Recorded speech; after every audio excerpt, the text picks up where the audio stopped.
दोस्तों, स्वागत है आप सभी का अपने यूट्यूब चैनल पर। तो आज हम बात करने वाले राज्यसभा सांसद जगदीप धनखड़ और जया बच्चन के बीच हुई नोकझोंक के बारे में। जी हाँ, अगर चैनल पे नए हैं तो चैनल को लाइक शेयर और सब्सक्राइब कर दीजिए। आपका एक सब्सक्राइब हमारे लिए बहुत मायने रखता है, तो प्लीज चैनल को सब्सक्राइब कर दें। तो शुरू करते हैं जगदीप धनखड़ के बारे में। जी हाँ, जगदीप धनखड़ और ओम बिरला के बीच में कंपटीशन चल रहा है कि दोनों संवैधानिक पद को और कितना तार तार कर सके। यानी दोनों ही जो है गिरने के मामले में कंपटीशन लगा रखा है, दोनों कितना गिर सकता है मोदी जी के सामने।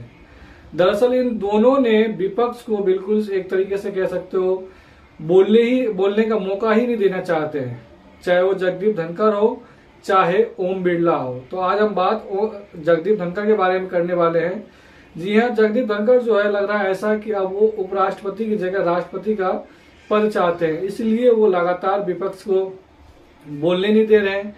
जया बच्चन के बार बार आग्रह करने के बावजूद जो है वो जया अमिताभ बच्चन पुकार रहे हैं, जबकि जया बच्चन ने उन्हें कहा कि उसका खुद का एक अस्तित्व है, इसीलिए उसका नाम उसके हस्बैंड के साथ ना जोड़े, उनका नाम जया बच्चन ही पुकारे। इनके कहने के बावजूद आज जब सभापति महोदय ने जया अमिताभ बच्चन कहा तो उन्होंने कहा कि ठीक है, मैं जया अमिताभ बच्चन बोल रही हूँ, लेकिन आपका जो बोलने का टोन है वो अनएक्सेप्टेबल है, यानी वो बर्दाश्त के काबिल नहीं है, आप अपनी टोन सही कीजिए। बस इतना कहने के बाद उन्होंने कहा कि आप रही होंगी एक्ट्रेस, यहाँ कोई फर्क नहीं पड़ता है, आपको संसद के नियम का पालन करना होगा। दरअसल सभापति महोदय ये भूल गए हैं कि वो खुद भी नियम का पालन नहीं कर रहे हैं। लगातार विपक्षी सांसदों को टाइम देने के बावजूद उन्हें बीच बीच में टोकना, लगातार गुस्सा होना, नाराज होना, नाराजगी जाहिर करना भी केवल और केवल विपक्षी सांसदों के ऊपर ही करते हैं। आज तो उन्होंने हद ही कर दिया जब एलओपी यानी लीडर ऑफ अपोजिशन मल्लिकार्जुन खड़गे को कहा कि आप देश के अंदर अराजकता फैलाना चाहते हैं। किस बात की अराजकता फैलाना चाहते हैं? संसद के अंदर लोकल मुद्दे उठाना, किसानों के मुद्दे उठाना, नौजवानों के मुद्दे उठाना, बेरोजगारी, शिक्षा पर सवाल करना सरकार से। क्या ये अराजकता है? अगर अराजकता है तो उन्हें लगातार सही उठाना चाहिए और उन्हें लगातार उठाते रहना चाहिए। दरअसल जगदीप धनखड़ जो है लगातार विपक्षी सांसदों से बोलते हैं कि कोई बातें अगर वो आरोप लगाते सरकार के ऊपर तो वो ये कहते हैं कि आप उसका प्रूफ दिखाओ। क्या प्रूफ है? जो आप जो आरोप लगा रहे हो सरकार के ऊपर, उसका क्या प्रूफ है आपके पास? किस तरह की जो ये आरोप लगा रहे हो वो उस पटल पे रखो, तभी बात ये रिकॉर्ड में जाएगी, नहीं तो आपका जो ये बात है ये एक्सपंज कर दिया जाएगा राज्यसभा की कार्रवाई से। लेकिन खुद राज्यसभा महोदय, सभापति महोदय दूसरे पे आरोप लगा देते हैं कि आप देश के अंदर अराजकता फैलाना चाहते हैं। और जब उनसे सवाल पूछा गया कि आपके पास क्या प्रमाण है तो वो प्रमाण देने की कोई बात ही नहीं करने लगे, फिर गोलमोल घुमाने की बात शुरू कर दे। दरअसल सभापति महोदय अगर उपराष्ट्रपति बने हैं तो इसके पीछे कई सारे रीजन हैं। नरेंद्र मोदी और अमित शाह ने उसे यूं ही उपराष्ट्रपति नहीं बनाया है, क्योंकि वेंकैया नायडू के बाद इन्हें बनाया गया है।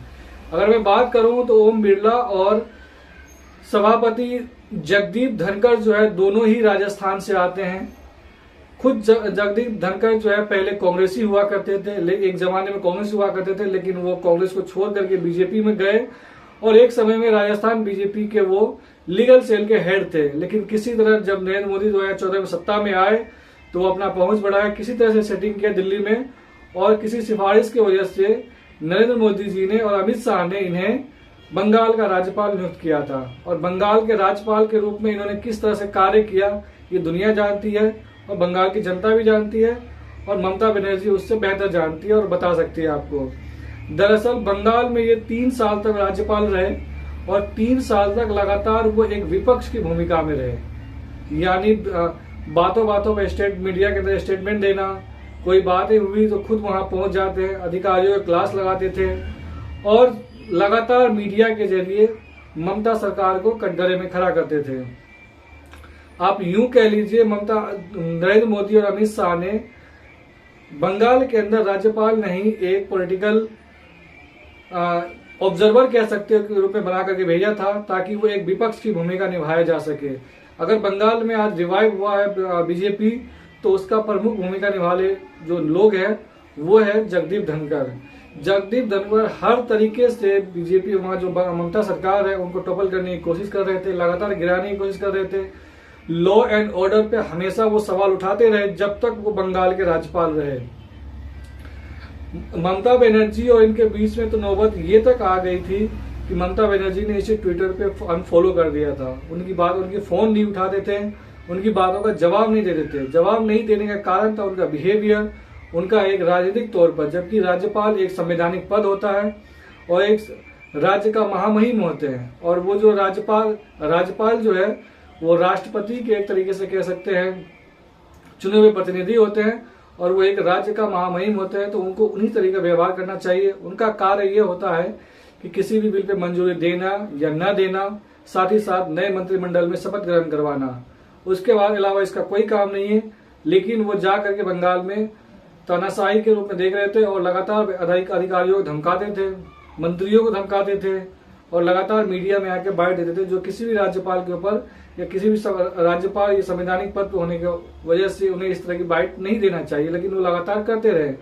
उन्हीं का इनाम जो है नरेंद्र मोदी और अमित शाह ने उसे उपराष्ट्रपति बना करके दिया और उपराष्ट्रपति बनने के बाद भी महोदय उसी तरह का कार्य कर रहे हैं जैसा कि एक राज्यपाल के रूप में बंगाल के अंदर कर रहे थे। विरोधियों को यानी विपक्ष के लोगों को बोलने का मौका कम देना, उनको दबाना, उनकी बातों को लगातार बीच में जब बातें रख रहा हो तो उनको बीच बीच में टोक देना, लगातार इंटरप्ट करना, उसके बाद उससे भी अगर नहीं मन भरते हैं तो खुद बेचारे नाराज भी हो जाते हैं और नाराजगी जाहिर भी करते हैं। तो इस तरह के उसके बाद माइक भी ऑफ कर देते हैं। दरअसल ये भी बात हो रही है कि माइक भी ऑफ कर देते हैं और अभी विपक्ष के लोगों ने, जो इंडिया अलायंस के गठबंधन के नेता है, जो अलायंस जो पार्टी है, उन्होंने तय किया है कि अब इसके खिलाफ अविश्वास प्रस्ताव लाया जाएगा। जैसे ही बात सामने आई, दरअसल अविश्वास प्रस्ताव लाने के लिए 50 सांसदों की हस्ताक्षर होना जरूरी है। 49 सांसदों का हस्ताक्षर हो चुका था। शाम तक जो है पूरा 50 सांसदों का हस्ताक्षर हो जाता, लेकिन जैसे ही महोदय को पता चला और सरकार को पता चला तो एक दिन पहले ही अनिश्चित काल के लिए राज्यसभा और लोकसभा को स्थगित कर दिया गया।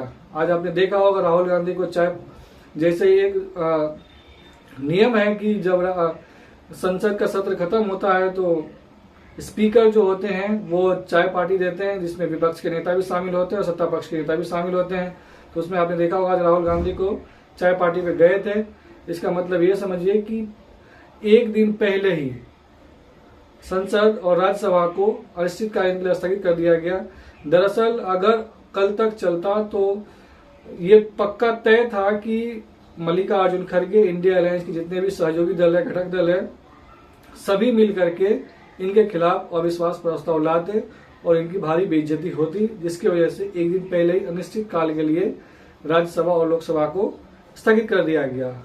दरअसल इसकी पीछे सोची समझी रणनीति है ताकि विपक्ष जो है अविश्वास प्रस्ताव न ला सके। तो विपक्ष ने भी तय किया है कि चलो इस बार तो नहीं ला पाए, लेकिन अगला सत्र जब भी आएगा तो सत्र की शुरुआत में ही इनके खिलाफ अविश्वास प्रस्ताव लाया जाएगा और इनको सही औकात दिखाया जाएगी कि एक संवैधानिक पद पर रहते हुए किस तरह से लोगों को निष्पक्ष होना चाहिए।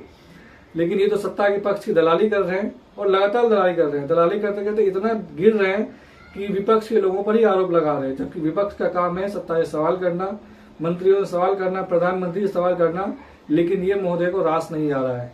लगातार विपक्ष को दबाने की कोशिश कर रहे हैं, उनको टाइम कम देते हैं, टाइम देते भी है तो उसको बीच में टोकते हैं और नाराज भी हो जाते हैं।